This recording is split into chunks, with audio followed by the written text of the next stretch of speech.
the best academy. Hi friends, welcome to Harish academy.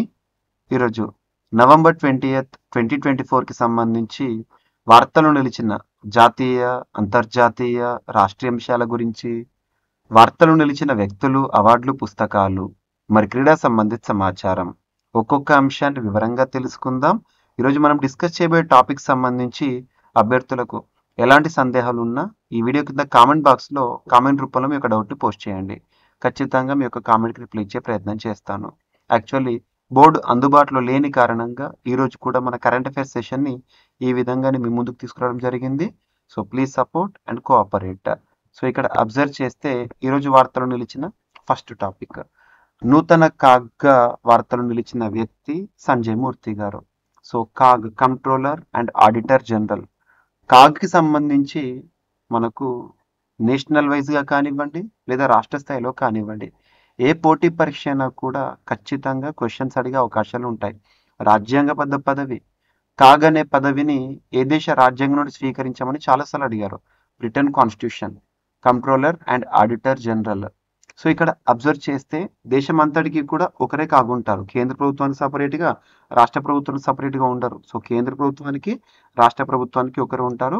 CAG పదవి గురించి దేశంలోనే అత్యున్నత చట్టమైన రాజ్యాంగంలో 5వ భాగంలో ఆర్టికల్ 148 నుండి 151 వరకు పేర్కొనడం జరిగింది. గుర్తుంచుకోండి. మరి ప్రస్తుతం కాగ్గా గిరీష్ చంద్ర ముర్ము గారు విధులు నిర్వర్తిస్తున్నారు. తన తరువాత కాగ్గా వార్తల్లోకి వచ్చిన వ్యక్తి సంజయ్ మూర్తి గారు.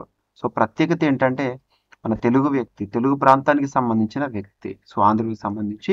సో ఇక్కడ అబ్జర్వ్ చేస్తే తదుపరి controller and auditor general of ఇండియాగా కె సంజయ్ మూర్తి గారు నియమితులవ్వడం జరిగింది. ప్రస్తుత కాగ్ గిరీష్ చంద్ర ముర్ము గారి పదవీ కాలం ఈ నెల, సో ఈ రోజుతో ముగుస్తోంది.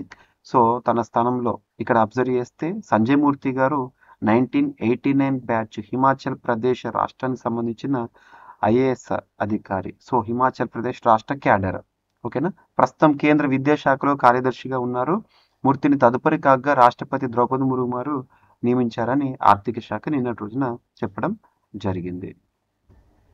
ఇక నెక్స్ట్, భారతదేశంలో కొత్త టైగర్ రిజర్వ్ ఒకటి వార్తల్లోకి వచ్చింది. 56th tiger reserve in India. 56వ పులుల సంరక్షణ కేంద్రం. సో గురు ఘాసిదాస్ టామోర్, గుర్తుంచుకోండి, గురు ఘాసిదాస్ టామోర్ పింగ్లా టైగర్ రిజర్వ్ ఇటీవల వార్తల్లోకి వచ్చింది. ప్రత్యేకత ఏంటంటే 56వ టైగర్ రిజర్వ్. ఏ రాష్ట్రం అంటే ఛత్తీస్గఢ్. మనందరికీ తెలుసు భారతదేశంలో పులుల సంరక్షణ కేంద్రాలకు సంబంధించి గుర్తించే ఒక సంస్థ ఏది అంటే నేషనల్ టైగర్ కన్జర్వేషన్ అథారిటీ. 2005గా మనం చూస్తూ ఉంటాం కదా. సో గుర్తించడం జరిగింది. Guru Ghasidas Tamor Pingla tiger reserve to be 3rd largest in the country with the spread of, so ఇది ఎంత ఏరియాల విస్తీర్ణంలో ఉందంటే 2800 స్క్వేర్ కిలోమీటర్లు. గుర్తుంచుకోండి. సో ఎక్కడనంట ఛత్తీస్గఢ్ రాష్ట్రంలోనిది. Union minister for environment, forest, climate change Bhupender Yadav garu నిన్నటి రోజున చెప్పడం జరిగింది. గుర్తుంచుకోండి. So friends, PIB press information bureau related topics ఏవైతే ఉంటాయో ఖచ్చితంగా ఫోకస్ చేయండి. ఎగ్జామినేషన్ పాయింట్ ఆఫ్ వ్యూలో వాటిపైన ఖచ్చితంగా క్వశ్చన్స్ వచ్చే అవకాశాలు ఉంటాయి. నెక్స్ట్ వచ్చేసి భారత సైన్యం ఇటీవల కంక్లూడ్ చేసిన multi agency disaster relief exercise Sanyukt Vimochan ఎగ్జామినేషన్లో ఖచ్చితంగా అడగవచ్చు. ఎలా అడుగుతారంటే ఇటీవల వార్తలు నిలిచిన సంయుక్త విమోచన్ 2024 దేనికి సంబంధించింది అంటారు.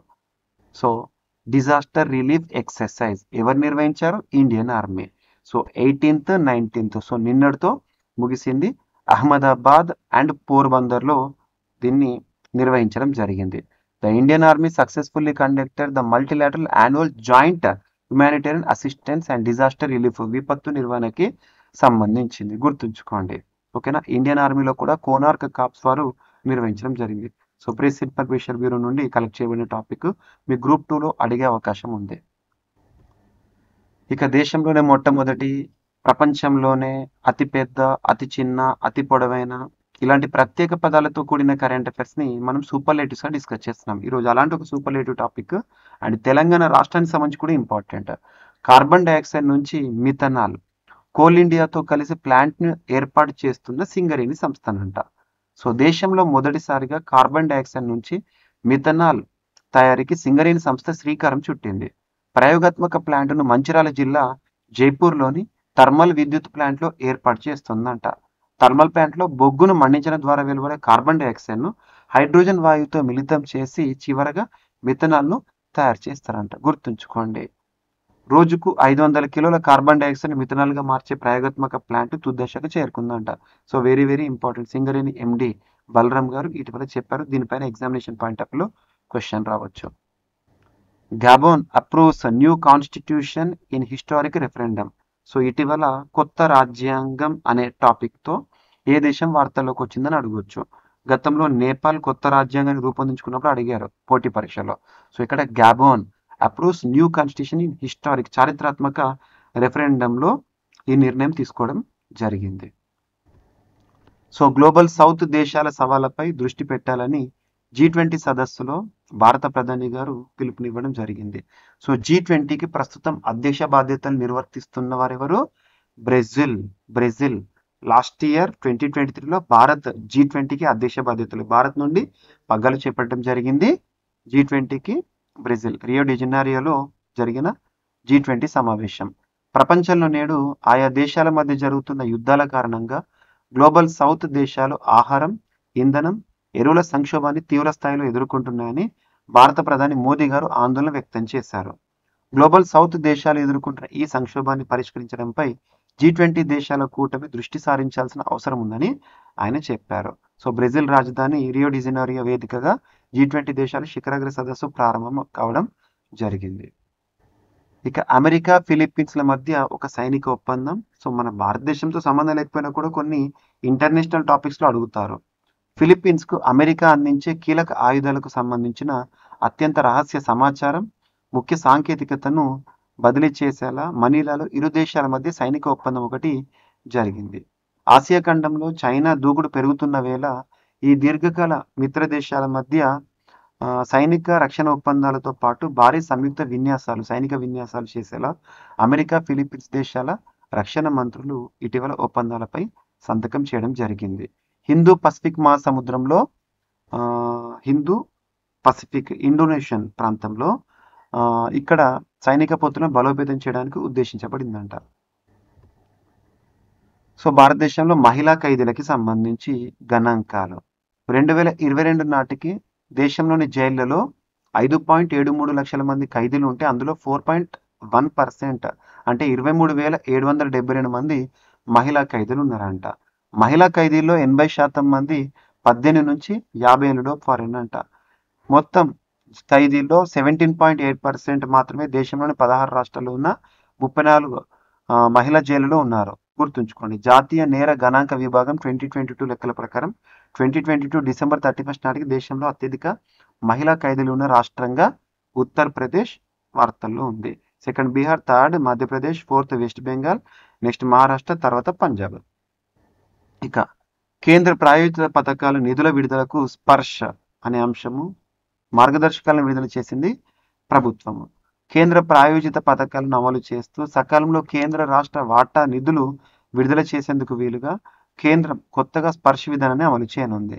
ఇందుకు సంబంధించిన మార్గదర్శకాలను ఆంధ్రప్రదేశ్ రాష్ట్ర ఆర్థిక కార్యదర్శి గారు ఇక్కడ విడుదల చేశారు.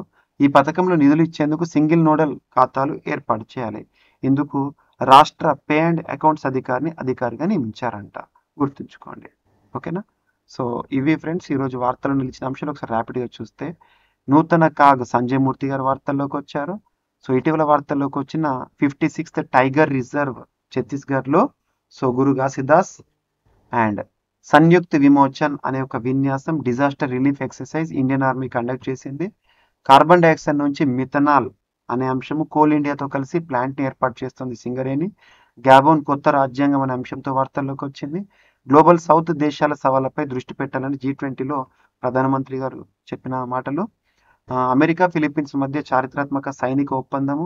సో భారతదేశంలో మహిళా ఖైదీల గణాంకాలకు సంబంధించి కేంద్ర ప్రాయోజిత పథకాల నిధుల విడుదలకు స్పర్శ్ అనే అంశము.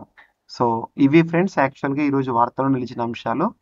మీరు ఇవి ఏవైతే టాపిక్స్ ఉన్నాయో వీటిని ఫోకస్ చేయండి. యాక్చువల్గా బోర్డు అందుబాటులో లేదు కాబట్టి ఒక 2 to 3 టాపిక్స్ ఏమైనా మిస్ ఉంటే మళ్ళీ మనము నెక్స్ట్ క్లాస్లో డిస్కస్ చేద్దాము. మళ్ళీ కలుద్దాము. Thank you.